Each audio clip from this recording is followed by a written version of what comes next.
بسم اللہ الرحمن الرحیم۔ معزز سامعین حضرات،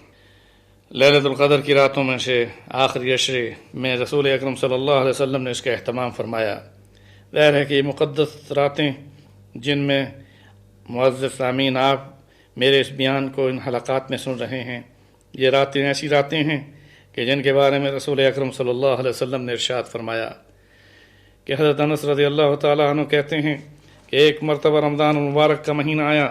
تو رسول اکرم صلی اللہ علیہ وسلم نے فرمایا، تمہارے اوپر ایک ایسا مہینہ آیا ہے کہ جس میں ایک رات 1000 مہینوں سے افضل ہے۔ جو شخص اس رات سے محروم رہ گیا گویا ساری خیر سے محروم رہ گیا۔ اس کی بھلائی سے محروم نہیں رہتا مگر وہ شخص جو حقیقتاً محرومی ہو۔ یہ حدیث رسول اکرم صلی اللہ علیہ وسلم کی کہ جس میں جناب رسالت مآب صلی اللہ علیہ وسلم نے فرمایا، جو شخص بھی اس رات کی خیر سے محروم ہو گیا گویا وہ ساری خیروں سے محروم رہا، اور اس شخص کو بڑا بدبخت شخص قرار دیا گیا جو لیلۃ القدر کی رحمتوں اور برکتوں والی رات سے محروم کر دیا جائے۔ کیونکہ رسول اکرم صلی اللہ علیہ وسلم نے خاص طور پر لیلۃ القدر کے بارے میں بہت ساری فضیلت بیان فرماتے ہوئے صحابہ کرام کو اس طرف متوجہ کیا۔ حضرت انس رضی اللہ تعالیٰ عنہ کی روایت کہ رسول اکرم صلی اللہ علیہ وسلم کا ارشاد ہے کہ شب قدر میں حضرت جبریل علیہ السلام ملائکہ کی ایک جماعت کے ساتھ آتے ہیں، اور اس شخص کے لیے جو کھڑے بیٹھے اللہ کا ذکر کر رہا ہے اور عبادت میں مشغول ہے دعائے رحمت کرتے ہیں۔ اور جب عید الفطر کا دن ہوتا ہے تو حق تعالی شانو اپنے فرشتوں کے سامنے بندوں کی عبادت پر فخر فرماتے ہیں، اس لیے انہوں نے آدمیوں پر تان کیا تھا کہ ان سے دریافت فرماتے ہیں کہ اے فرشتوں بتاؤ اس مزدور کا جو اپنی خدمت پوری کر چکا اس کا کیا بدلہ ہے؟ عرض کرتے ہیں باری عز و جل اس کا بدلہ یہی ہے کہ ان کی اجرت پوری دی جائے۔ تو رب ذوالجلال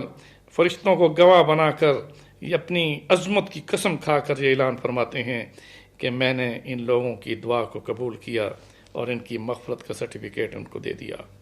بہرحال یہ بات ذہن نشین کریں کہ لیلۃ القدر رمضان المبارک کی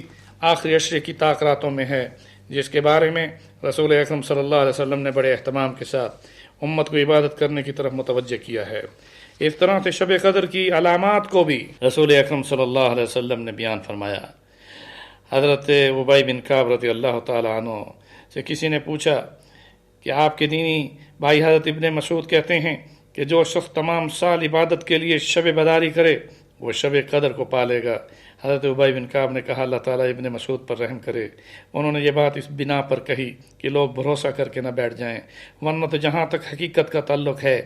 شب قدر رمضان میں ہے اور رمضان کے آخری عشرے میں ہے اور آخری عشرے کی طاق راتوں میں ہے، اور ان طاق راتوں میں سب سے زیادہ اقرب رات 27 کی رات میں ہے۔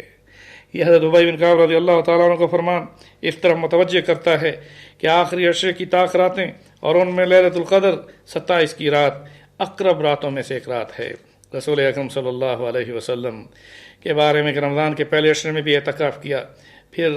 آپ نے دوسرے عشرے میں بھی اعتکاف کیا مگر دونوں عشروں میں شب قدر کو تلاش کرتے ہوئے نہ پایا۔ پھر تیسرے عشرے میں جبریل امین تشریف لائے اور انہوں نے آ کر عرض کیا رسول اللہ صلی اللہ علیہ وسلم اللہ تعالیٰ نے آپ کی امت کے لیے لیلۃ القدر کو رمضان کے آخری عشرے میں رکھا ہے۔ اس لیے رسول اکرم صلی اللہ علیہ وسلم نے صحابہ کرام کو دعوت دی کہ میرے ساتھ آخری عشرے میں اعتکاف کریں۔ آخری عشرے میں اعتکاف اور اس میں لیلۃ القدر کے بارے میں بتانے کے بعد یہ بات واضح ہو گئی کہ لیلۃ القدر رمضان المبارک کے آخری عشرے میں ہے اور اس کا اہتمام طاق راتوں کے ساتھ ضرور کیا جائے۔ اس طرح سے رسول اکرم صلی اللہ علیہ وسلم کے بارے میں حضرت عائشہ صدیقہ رضی اللہ تعالیٰ عنہ کا یہ فرمان کہ رمضان کے آخری عشرے میں جس قدر ریاضت اور مجاہدہ کرتے تھے اتنا مجاہدہ کسی اور مہینے میں نہیں کرتے تھے۔ رسول اکرم صلی اللہ علیہ وسلم آخری عشرے میں آپ اپنے تہبند کو مضبوط سے باندھ لیتے تھے، رات کو زندہ کرتے تھے اور اپنے اہل عیال کو عبادت کے ساتھ جگاتے تھے۔ رسول اکرم صلی اللہ علیہ وسلم اس رات میں عبادت کے ساتھ دعا کا اہتمام بھی فرماتے تھے۔ حضرت عائشہ صدیقہ رضی اللہ تعالیٰ عنہا سے روایت ہے کہ میں نے عرض کیا یا رسول اللہ صلی اللہ علیہ وسلم مجھے بتائیے کہ اگر میں شب قدر کو پالوں تو اس میں کیا دعا مانگوں؟ تو آپ صلی اللہ علیہ وسلم نے فرمایا یہ دعا مانگو اللہم انکا عفو تحب العفو فاعف عنی،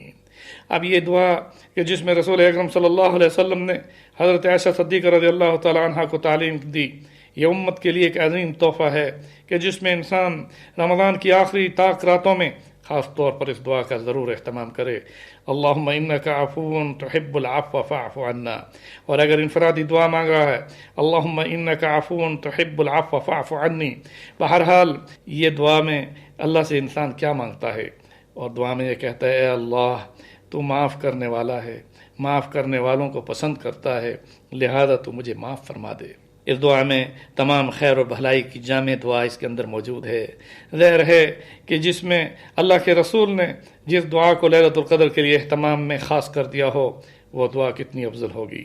اسی طرح شب قدر کی راتیں رمضان کی باقی راتوں سے بہت ہی بلند راتیں ہیں۔ شب قدر رسول اکرم صلی اللہ علیہ وسلم نے فرمایا کہ ان رات کے اندر فرشتے نازل ہوتے ہیں کیونکہ اس میں قرآن پاک کا نزول ہے، اور شب قدر میں 27 کی رات کے بارے میں جیسے میں نے پہلے بھی بتایا اور اب بھی عرض کر رہا ہوں کہ رسول اکرم صلی اللہ علیہ وسلم کے بہت سارے صحابہ کرام کے اس میں بہت سارے اقوال بھی ہیں کہ جنہوں نے اس بات کی طرف متوجہ کیا کہ لیلۃ القدر آخری عشرے کی طاق راتوں میں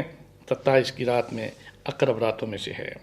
بہرحال شب قدر کی فضیلت پر رسول اکرم صلی اللہ علیہ وسلم نے صحابہ کرام کو مطلع کرتے ہوئے فرمایا کہ جب شب قدر آتی ہے تو اس رات میں حضرت جبریل علیہ السلام فرشتوں کی جماعت کے ساتھ زمین پر نازل ہوتے ہیں اور ہر اس بندے کے لیے بخشش کی دعا کرتے ہیں جو کھڑا ہو یا نماز پڑھ رہا ہو یا خانہ کعبہ کا طواف کر رہا ہو یا عبادت کر رہا ہو، معتکف ہو، مسجد میں ہو یا گھر میں ہو، غار میں ہو، اندھیرے میں ہو یا اجالے میں ہو، جہاں بھی ہو، جب وہ اللہ کا ذکر اور عبادت اور فکر کے ساتھ ہوتا ہے تو ایسے دوران میں جبریل امین بمائے فرشتوں کے اس شخص کو سلام بھی کرتے ہیں اور اس کی دعا پر آمین بھی کہتے ہیں اور اس پر اتنی رحمتیں نازل کرتے ہیں کہ قرآن پاک میں رب ذوالجلال نے ارشاد فرمایا سلام ہی حتی مطلع الفجر۔ بہرحال میں اس موضوع کو سمیٹنے کے ساتھ یہ بتا دینا ضروری سمجھتا ہوں کہ لیلۃ القدر کا اہتمام ہم سب کو بڑے اہتمام کے ساتھ کرنا چاہیے اور اس کے اندر ہم اپنے ایک لمحے کو بھی غفلت میں نہ گزاریں، بلکہ اس رحمت والی رات میں خوب عبادت کے ساتھ اللہ تعالیٰ کی طرف متوجہ رہیں۔ بازاروں میں جا کر خرید و فروخت صبح کو بھی کی جا سکتی ہے، دن کے اوقات میں بھی کی جا سکتی ہے۔ رمضان المبارک کی راتوں میں مسجدوں کو آباد کیجیے، گھروں میں تلاوت کیجیے، بچوں میں بیٹھ کر آخرت کی فکر کا درس دیجیے اور اس طرح سے شب قدر کی رحمتوں کو حاصل کرنے میں آگے بڑھیے۔ اے میرے دوستو، ہمیں چاہیے کہ ہم ان راتوں کو عبادات کے ساتھ آگے بڑھتے ہوئے رب ذوالجلال کی رحمتوں کو حاصل کریں اور کہیں ایسا نہ ہو کہ غفلت میں اس رات کو گزار کر محروم نہ ہو جائیں، کیونکہ رسول اکرم صلی اللہ علیہ وسلم نے ارشاد فرمایا کہ وہ بدبخت ہے جو رمضان المبارک میں شب قدر کی رحمت سے محروم رہا۔ اس طرح رسول اکرم صلی اللہ علیہ وسلم نے لیلۃ القدر کے بارے میں حضرت ابو ہریرہ رضی اللہ تعالیٰ عنہ کی روایت سے یہ حدیث جو بخاری اور مسلم میں ہے کہ رسول اکرم صلی اللہ علیہ وسلم نے ارشاد فرمایا جو شخص لیلۃ القدر میں ایمان کے ساتھ اور ثواب کی نیت سے عبادت کے لیے کھڑا ہو اس کے پچھلے گناہ معاف کر دیے جاتے ہیں۔ اس لیے یہ رات معافی کی رات ہے، یہ رات مغفرت کی رات ہے، یہ رات رحمتوں کی رات ہے، یہ رات اللہ تعالیٰ کی قرب کی رات ہے۔ ان راتوں میں قرآن پاک کی تلاوت کیجیے اور خوب اہتمام کے ساتھ تلاوت کیجیے اور اسی طرح سے ہمیشہ یہ کوشش کیجیے کہ رمضان المبارک میں کوئی لمحہ بھی ہم ذکر و فکر سے یعنی ہٹ کر نہ کریں، بلکہ فضیلت کو حاصل کرتے ہوئے رمضان المبارک کی ہر رات میں تلاوت کی کثرت کیجیے، دعاؤں کا اہتمام کیجیے۔ حضرت عبادہ رضی اللہ تعالیٰ عنہ نے رسول اکرم صلی اللہ علیہ وسلم سے شب قدر کے بارے میں دریافت کیا تو رسول اکرم صلی اللہ علیہ وسلم نے ارشاد فرمایا کہ رمضان کے آخری عشرے کی طاق راتوں میں 21، 23، 25، 27، 29 ان راتوں میں اس رمضان کی شب قدر کو تلاش کرو۔ رمضان کی آخری رات جو رات ایمان کے ساتھ اور احتساب کے ساتھ فکر کے ساتھ آخری رات میں بھی جو عبادت کرتا ہے اس کی بھی گزشتہ سارے گناہ معاف کر دیے جاتے ہیں۔ رسول اکرم صلی اللہ علیہ وسلم نے لیلۃ القدر کی فضیلت کے ساتھ اس رات کی علامتوں سے بھی ہمیں آشنا فرمایا کہ اس رات کی من جملہ اور علامتوں کی یہ بھی ہے کہ وہ رات کھلی ہوئی چمکدار ہوتی ہے، صاف و شفاف، نہ زیادہ گرم نہ زیادہ ٹھنڈی، معتدل رات، سردیوں میں معتدل ہو جاتی ہے، گرمیوں میں گرمی زیادہ نہیں ہوتی، معتدل ہو جاتی ہے، اور اس میں انوار کی کثرت کی وجہ سے چاند کھلا ہوا ہوتا ہے۔ اس رات میں صبح تک آسمان کے ستارے شیاطین کو نہیں مارتے، نیز یہ کہ اس کی علامتوں میں سے یہ بھی ہے کہ اس کی آنے والی صبح کا جو سورج طلوع ہوتا ہے اس میں شعاع نہیں ہوتی، کیونکہ اتنی تعداد میں فرشتے نازل ہو چکے ہوتے ہیں کہ جب وہ واپس جاتے ہیں تو شعاعیں حائل ہو جاتی ہیں، ان کے درمیان میں وہ حائل ہو جاتے ہیں۔ اس دن کے آفتاب کے وقت شیطان اس کے ساتھ نکلنے سے روک دیا جاتا ہے۔ بہرحال مختلف اور بھی روایات ہیں جن میں یہ بات واضح کر دی گئی ہے کہ وہ رات ایسی مقدس رات ہوتی ہے کہ جس کے اندر انسان عبادت کرنے کے لیے اس کا دل چاہتا ہے، سجدے میں وہ تھکتا نہیں بلکہ لمبا سجدہ کرنے کے لیے تمنا کرتا ہے۔ مشائخ نے لکھا ہے کہ شب قدر میں ہر چیز سجدہ کرتی ہے، حتیٰ کہ درخت بھی سجدہ ریز ہو جاتی ہیں، کائنات کا ذرہ ذرہ اللہ کی حمد و ثنا کر رہا ہے۔ وَإِن مِّن شَيْءٍ إِلَّا يُسَبِّحُ بِحَمْدِهِ وَلَٰكِن لَّا تَفْقَهُونَ تَسْبِيحَهُمْ۔ قرآن پاک میں رب ذوالجلال ارشاد فرماتے ہیں کہ کائنات میں جو چیز بھی میں نے پیدا کی ہے وہ سب اللہ کی حمد و ثنا کر رہی ہے، وَلَٰكِن لَّا تَفْقَهُونَ تَسْبِيحَهُمْ، مگر ہم ان کی تسبیح سے ہمیں تفقہ اور ہمیں علم نہیں کہ وہ کس طرح سے عبادت کر رہے ہیں۔ بہرحال جہاں تک کائنات کا ذرہ ذرہ ہے وہ اللہ کی حمد و ثنا میں ہے۔ آؤ مل کر جو ہم جس مقصد کے لیے پیدا کیے گئے، وما خلقت الجن والانس الا لیعبدون، اے جن و انس میں نے تمہیں پیدا نہیں کیا مگر اپنی بندگی کے لیے۔ اور بندگی میں سب سے بڑا اظہار بندگی وہ نماز ہے، وہ اطاعت کا وہ راستہ ہے کہ جس میں ذکر و فکر ہے، وہ دعا ہے جس میں تضرع ہو، وہ ایسی دعا جس میں عاجزی ہو۔ اور مل کر رمضان المبارک کی ان راتوں میں ہم سب مل کر ہاتھ اٹھا کر دعا مانگیں اور درود ابراہیمی پڑھیں، کیونکہ رسول اکرم صلی اللہ علیہ وسلم نے ارشاد فرمایا کہ جو دعا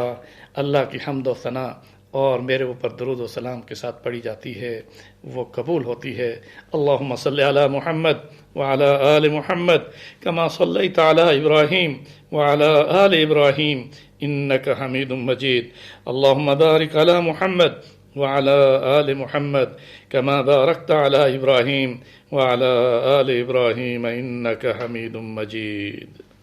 ہماری دعا ہے کہ رب کریم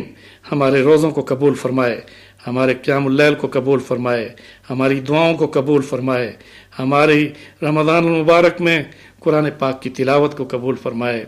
مولا کریم عز و جل رمضان المبارک جو رحمت اور برکتوں کا مہینہ ہے اس کو ہمارے لیے بحث رحمت بنا، بحث مغفرت فرما، اور ہم سب کے والدین کی مغفرت فرما، ہم سب کی بیوی بچوں کی، بہن بھائیوں کی، تمام اقربا اور دوستوں کی اور تمام مسلمانوں کی مغفرت فرما کر جنت الفردوس میں ہم سب کو اپنے لقاء اور دیدار حق میں اکٹھا فرما۔ آمین ثم آمین۔ سبحان ربک رب العزت عما یصفون وسلام علی المرسلین والحمد للہ رب العالمین۔